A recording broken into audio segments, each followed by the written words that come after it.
Halo, assalamualaikum. Dalam beberapa hal, saya ngerti sih kenapa smartphone ini dulu dibanderol di harga belasan juta rupiah. Tapi di beberapa hal lainnya, saya juga ngerti kenapa smartphone ini turun harganya banyak banget. Di drop sebanting-bantingnya, luluh lantak seluluh-luluhnya.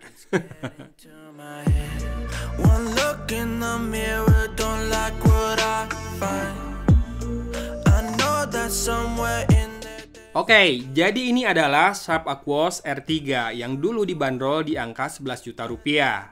Meski mengusung prosesor flagship, sebetulnya R3 ini telah tayang. Pakai Snapdragon 855 di saat flagship brand lain sudah pakai Snapdragon 865. Harganya juga tampak terlalu percaya diri jika melihat sepak terjang brand Sharp ini di kancah persaingan smartphone tanah air yang bisa dibilang cukup ketat dan juga banyak ngadu spek. Nah, apakah spek dari Sharp Aquos R3 ini kurang? Selain baterai yang tak terlalu besar, sebetulnya sisanya cukup mantap kok. Layar 6,2 incinya sudah pakai panel IGZO dengan 1 miliar warna dan resolusi QHD+ alias 2K. Dan jangan lupa refresh rate-nya 120 Hz. Apakah layar ini bagus? Overall sih saya bisa bilang ini layar bagus. Responnya, reproduksi warnanya, hingga kecerahannya semuanya bagus. Hanya saya merasa layarnya berjarak ya dari panel sentuhnya. Anyway, meski bukan layar OLED, Aquos R3 ini juga punya always on display. Hanya saja, konsekuensinya adalah battery life yang pendek saat fitur ini dinyalakan. So, matikan saja, toh ada LED notification ya di atas layarnya. Buat kamu lihat notifikasi yang masuk, kamu juga cukup tap 2 kali layarnya buat ngeliatin jam dan juga icon-icon notif di always on display tadi. Oh iya, hampir aja lupa, layarnya ini memang bentuknya agak aneh. Gara-garanya, notch kamera depannya kan gede banget. Ini masih ditambahin notch dari fingerprint sensor di sisi bawah. Jadinya, ya atas bawah ada notch, rasanya ganjil gitu ya. Emang baterainya seberapa kecil sih? Sampai banyak yang komen, ini kelemahannya di baterai. Di video unboxingnya ya. Sebetulnya, baterainya tidak terlalu kecil, 3200 mAh. Dan juga kalau dipakai buat seharian ini sangat cukup. Tapi memang kita sudah terbiasa dengan smartphone yang berbaterai 4000 mAh ke atas. Sampai 7000 mAh sudah ada loh sekarang. Waktu saya pakai main game juga nggak boros kok. Main PUBG Mobile selama 34 menit menghabiskan baterai 13%. Padahal settingan grafisnya nggak main-main loh. Ya, saya coba di settingan yang mentok kanan. Percobaan pertama, saya pakai grafis HDR dengan frame rate ekstrim. Dan percobaan berikutnya, pakai grafis Ultra HD dengan frame rate ultra. Kurang mentok kanan gimana tuh? Iya, settingan grafisnya memang setinggi itu. Dan gameplaynya berjalan baik, no lag, dan hangat dikit-dikit aja. Mungkin karena mainnya kurang lama ya. Ngomong-ngomong suhu, smartphone ini lebih cepat panas kalau dipakai ngerekam video. Mungkin karena saya tes buat rekam video di siang yang terik juga kali ya. Rekam sebentar saja, sudah langsung ada notifikasi overheat.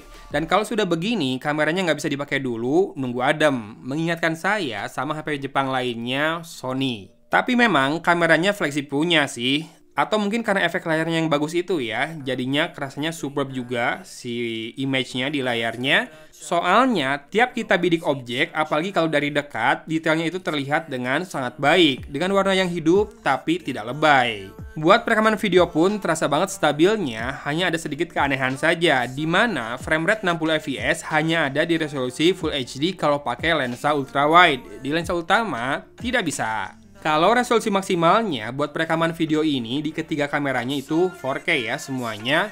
Maksudnya 3 kamera adalah 2 kamera di belakang dan 1 kamera di depan. Dan saya rasa akan lebih baik kalau langsung dilihat saja hasil foto dan videonya berikut ini.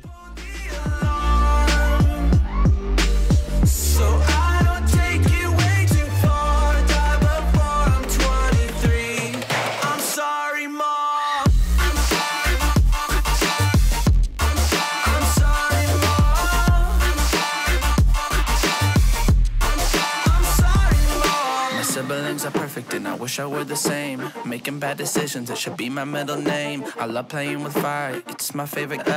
Watch me burn my whole house down, not feel a thing. One look in the mirror, don't like what I find. I know that somewhere in there there's a good guy, but he runs away at midnight. I'm sorry that I stole your car and got those tattoos on my arms.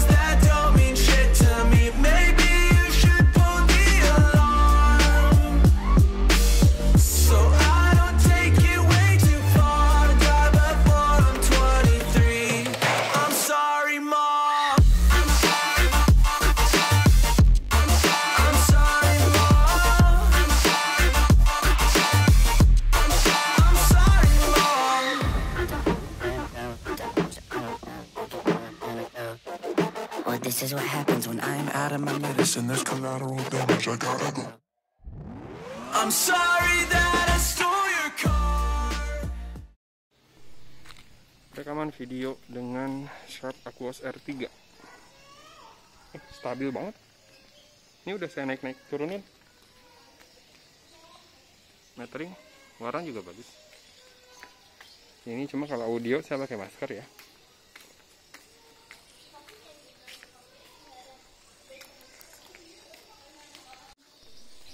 Ini lensa ultra wide, sama stabil juga.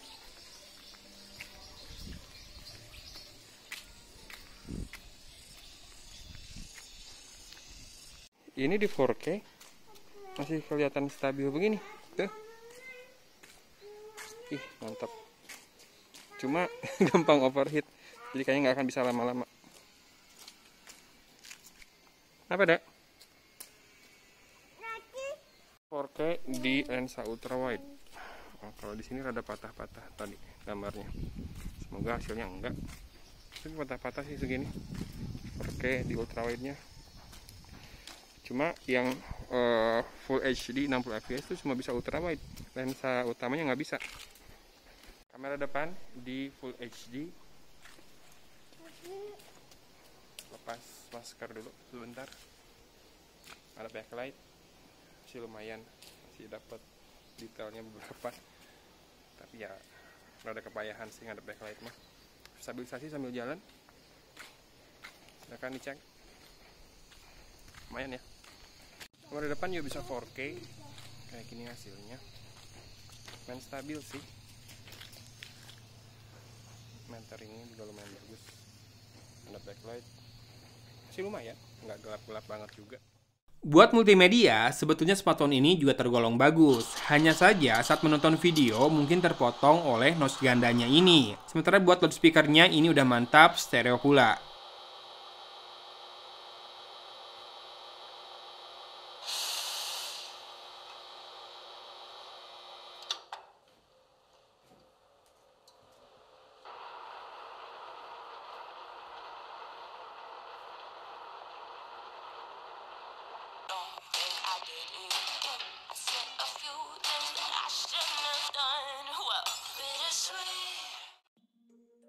Jangan lupakan juga bahwa smartphone ini sudah waterproof dan juga dustproof dengan sertifikasi IPX5, IPX8, dan juga IP6X. Ini bisa disebut sebagai IP68 nggak sih kalau buat penggabungan dari ketiganya?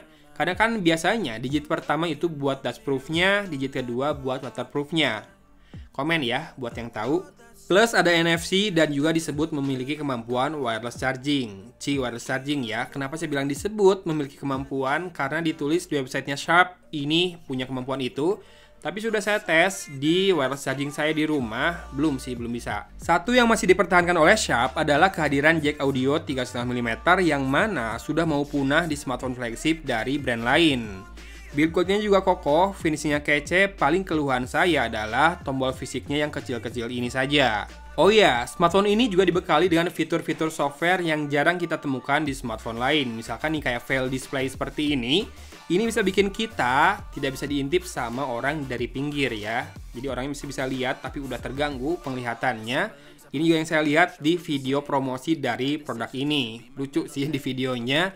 Jadinya kita nggak perlu beli tempered glass anti-spy lagi. Kemudian ada juga fitur auto scroll yang hadir dan kadang berguna di saat tangan kita kotor oleh makanan misalnya. Sementara cara screenshot agak unik dan juga butuh waktu buat dipelajari.